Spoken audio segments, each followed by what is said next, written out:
அஸ்ஸலாமு அலைக்கும் வரஹ்மத்துல்லாஹி வபரகாத்துஹு. அன்பான அனைத்து உறவுகளுக்கும் இனிய மதிய வணக்கம்.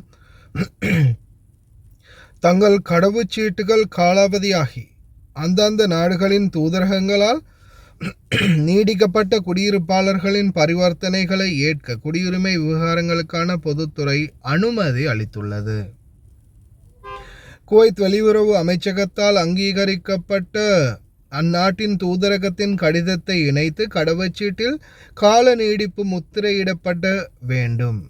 அந்த சுற்றறிக்கையில் குறிப்பிடப்பட்டிருந்தது.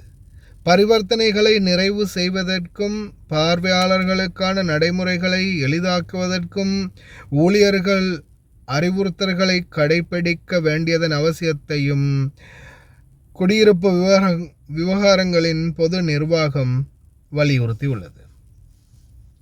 அதாவது குவைத்துடைய த ரெசிடென்சி அஃபேர்ஸ் டிபார்ட்மெண்ட் அல் இதாரத் அமாமத் ஷூனில் இகாமாத் குடியிருப்பு விவகாரங்களுக்கான பொது நிர்வாகம் ஒரு முக்கியமான தகவலை வழங்கியிருக்கிறாங்க. அதாவது உங்களுடைய பாஸ்போர்ட் இப்போ முடிய போகுது, இல்லை ஒருவேளை முடிஞ்சிருச்சு, இது வரைக்கும் இன்னும் உங்களுடைய பாஸ்போர்ட்டை நீங்கள் செக் பண்ணாமல் இருக்கிறீங்கன்னா உடனே செக் பண்ணிக்கோங்க. பாஸ்போர்ட் முடிஞ்சிருந்துச்சுன்னா இல்லை முடிய போகுதுன்னா ஒருவேளை உங்களுக்கு இப்போதைக்கு எக்காம அடிக்கணும். பாஸ்போர்ட்டில் உங்களுடைய பாஸ்போர்ட் முடிய போகுது, ஒரு வருஷம் கூட உங்களுக்கு பாஸ்போர்ட் இல்லை. சாதாரணமாக குவைத் நாட்டில் 1 வருட காலமும் 2 மாத காலமும் இருக்கணும். அதாவது உங்களுடைய பாஸ்போர்ட் முடிகிறதுக்கு சரியாக 1 வருடமும் 2 மாத காலமும் எக்ஸ்ட்ரா டேட் இருந்தால் மட்டும்தான் உங்களால் பாஸ்போர்ட்டை ரினுவல் பண்ண முடியும். அப்படி இல்லாத பட்சத்தில் உங்களுக்கு பாஸ்போர்ட் ரினுவல் பண்ண முடியாது, அக்காமா ரினுவல் பண்ண முடியாது. அப்போ என்ன செய்யணும், நீங்கள் புதிதாக பாஸ்போர்ட் எடுத்துகிட்டு தான் அதுக்கு பிறகு அக்காமா ரினுவல் பண்ணணும். ஆனால் இப்போ உங்களுக்கு ஒருவேளை அக்காமா ரினுவல் பண்ணி ஆகணும், ஒருவேளை நீங்கள் நாட்டுக்கு போக வேண்டிய அவசியத்தில் இருக்கிறீங்க, அக்காமா இருந்தால் தான் ரினுவல் பண்ணி எடுக்க முடியும். இல்லை பாஸ்போர்ட் நீங்கள் 1 வருட காலத்துக்கு டெம்பரரியாக அடிக்கணும் அப்படின்ற சிச்சுவேஷன் வரும்போது நீங்கள் முதலாவதாக உங்களுடைய அக்காமாவை புதுப்பிக்கலாம். உங்களுடைய அக்காமாவை புதுப்பிக்கிறதுக்கு முதலாவது நீங்கள் என்ன செய்யணும்னா, உங்களுடைய காலாவதி ஆகியிருக்கிற அல்லது காலாவதி ஆக போகிற உங்களுடைய பாஸ்போர்ட்டை எம்பசிக்கு எடுத்துகிட்டு போனீங்கன்னா எம்பசியில் உங்களுக்கு 1 வருட காலத்துக்கு சர்டிஃபை பண்ணி தருவாங்க. அதாவது அவங்க சீல் பண்ணி ஸ்டாம்ப் போட்டி இந்த பாஸ்போர்ட்டை வந்து ஃபாரின் மினிஸ்ட்ரி மூலமாக சர்டிஃபை பண்ணி தருவாங்க உங்களுக்கு 1 வருட காலத்துக்கு. அந்த 1 வருட கால பாஸ்போர்ட்டை வச்சு நீங்கள் என்ன பண்ணலாம், இப்போ அவசரத்துக்கு உங்களுக்கு அக்காமா அடித்து கொள்ள முடியும். ஏன்னா நிறைய பேருக்கு பாஸ்போர்ட் இன்னும் அப்ளை பண்ணின பாஸ்போர்ட் நிறைய பேருக்கு வரல அப்படின்ற கவலையிலையும் இருக்கிறீங்க. பாஸ்போர்ட் அப்ளை பண்ணி 2 மாதம் ஆகுது, 3 மாதம் ஆகுது, புதிய பாஸ்போர்ட் இன்னும் வந்து சேரல, கிட்டத்தட்ட 4 மாதம் ஆகுது, இன்னும் பாஸ்போர்ட் வந்து சேரல அப்படின்ற சிச்சுவேஷனில் இருக்கக்கூடியவங்களுக்கு இந்த சந்தர்ப்பத்தை வழங்கியிருக்கிறாங்க குவைத்துடைய குடியிருப்பு விவகாரங்களுக்கான பொது நிர்வாகம். நீங்கள் உங்களோட தூதரகத்தில் போய், இந்தியா தூதரகமோ இலங்கை தூதரகமோ எந்த தூதரகத்திலையோ அந்த தூதரகத்தில் போய் நீங்கள் உங்களுடைய பழைய பாஸ்போர்ட்டை 1 வருட காலத்துக்கு சீல் பண்ணி ஸ்டாம்ப் பண்ணி சர்டிஃபை பண்ணி எடுத்துகிட்டு வந்து நீங்கள் என்ன செய்யலாம், 1 வருட காலத்துக்கு அக்காமல் அடித்து கொள்ளலாம். அதே போல் இப்போ டெம்பரரியாக உங்களுக்கு தெரியும் சவுதி அரேபியா மூலமாக தான் போக வேண்டிய சூழல் இருக்குது. ஒருவேளை உங்களுக்கு நாட்டுக்கு போய் நாட்டிலேருந்து நீங்கள் பாஸ்போர்ட்டை ரினுவல் பண்ணிக்கொள்ளக்கூடிய வாய்ப்பு இருக்குது அப்படின்ற பட்சத்தில் நீங்கள் என்ன செய்யலாம், இங்கே இருக்கிற அந்த டெம்பரரி பாஸ்போர்ட்டை வச்சு எம்பசி மூலமாக பேசி நீங்கள் ஒரு டெம்பரரி அந்த பாஸ்போர்ட்டுக்குரிய பயண ஆவணங்களை ரெடி பண்ணிவிட்டு சவுதி அரேபியாவுடாக நாட்டுக்கு போகலாம். போயிட்டு மறுபடியும் வந்து அதுக்கு பிறகு பார்த்தீங்கன்னா நீங்கள் நாட்டுக்கு போனதுக்கு அப்புறமா நாட்டுக்கு போயிட்டு அங்கே நீங்கள் உங்களுடைய பாஸ்போர்ட்டை ரினுவல் பண்ண முடிஞ்சால் 1 டேயில் ரினுவல் பண்ணுறதுக்கான வாய்ப்புகளும் இருக்குதானே. அங்கே போய் நீங்கள் ரினுவல் பண்ணிவிட்டு மறுபடியும் உங்களுடைய பழைய பாஸ்போர்ட்டையும் புது பாஸ்போர்ட்டையும் ரெண்டையும் ஒன்றா வச்சு நீங்கள் எடுத்துகிட்டு வரணும். வந்து அதுக்கப்புறமா திருப்பி உங்களுடைய அக்காமா இந்த 1 வருட காலம் முடிந்த பிறகு புதுசாக அக்காமா அடிக்கும்போது உங்களுடைய புதிய பாஸ்போர்ட்டையும் பழைய பாஸ்போர்ட்டையும் கொண்டு போய் உங்களுடைய புதிய பாஸ்போர்ட்டில் அக்காமா அடிக்கணும். மறக்காமல் உங்களுடைய சிவில் ஐடி எப்போவுமே செக் பண்ணிக்கோங்க.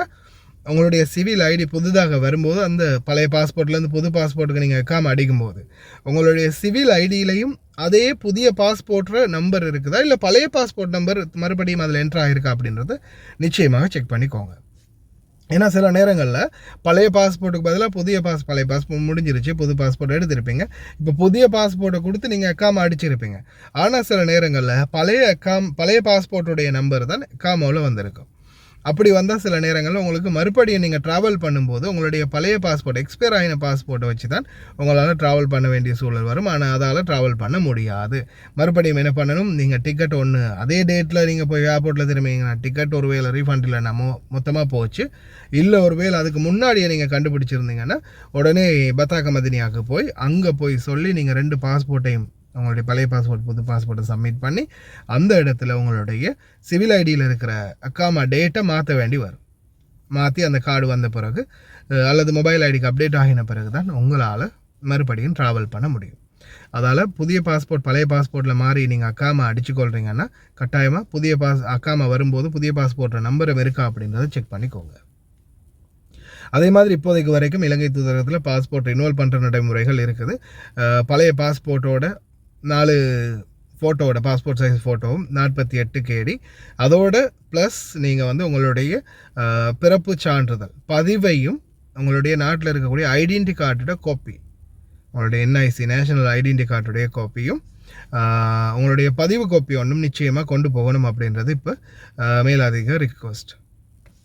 பாஸ்போர்ட் தொலைஞ்சிருந்துச்சுன்னா 118 KD பாஸ்போர்ட்டில் காப்பி ஒன்று சரி உங்கள்கிட்ட இருக்குன்னா பழைய பாஸ்போர்ட்டில் ஒரு ஃபோட்டோவோ காப்பியோ ஒன்று இருக்குன்னா அதோட சேர்த்து நீங்கள் கொண்டு போனீங்கன்னா 118 KD வரும் உங்களுக்கு. அது மட்டும் இல்லாமல் நீங்கள் பாஸ்போர்ட் தொலைஞ்சிருச்சு அப்படின்றத கம்ப்ளைண்ட் பண்ணி சிஐடியில் கம்ப்ளைண்ட் பண்ணி கஃபிலோட போய் அதுக்கப்புறமா அந்த லெட்டரையும் எடுத்துகிட்டு வந்து தான் கொடுக்கணும். தொலைஞ்ச பாஸ்போர்ட் காப்பியோடு இருக்குன்னா உங்களுக்கு கிட்டத்தட்ட 118 தினார் வரும். நார்மலாக நீங்கள் உங்களோட பாஸ்போர்ட் பழசு கையில் இருக்குது அப்படின்ற பட்சத்தில் உங்களுக்கு 48 தினார் தான் வரும். அதோடு நீங்கள் நிச்சயமாக உங்களுடைய பிறப்பு சான்றிதழ் பதிவை பர்த் சர்டிஃபிகேட்டையும் அடுத்தது NIC நேஷனல் ஐடென்டி கார்டுடைய காப்பி அது 2ஐயும் மறக்காமல் கொண்டு போகணும் அப்படின்றது மேலதிக தகவல். அதே போல் உங்களுடைய பாஸ்போர்ட் தொலைஞ்சு போச்சு, உங்களோட பாஸ்போர்ட்டோடைய ஒரு காப்பி கூட இல்லை அப்படின்ற பட்சத்தில் கிட்டத்தட்ட 140 தினாருக்கும் மேலே வரும் உங்களுடைய பாஸ்போர்ட் புதுசாக எடுக்கிறதுக்கு.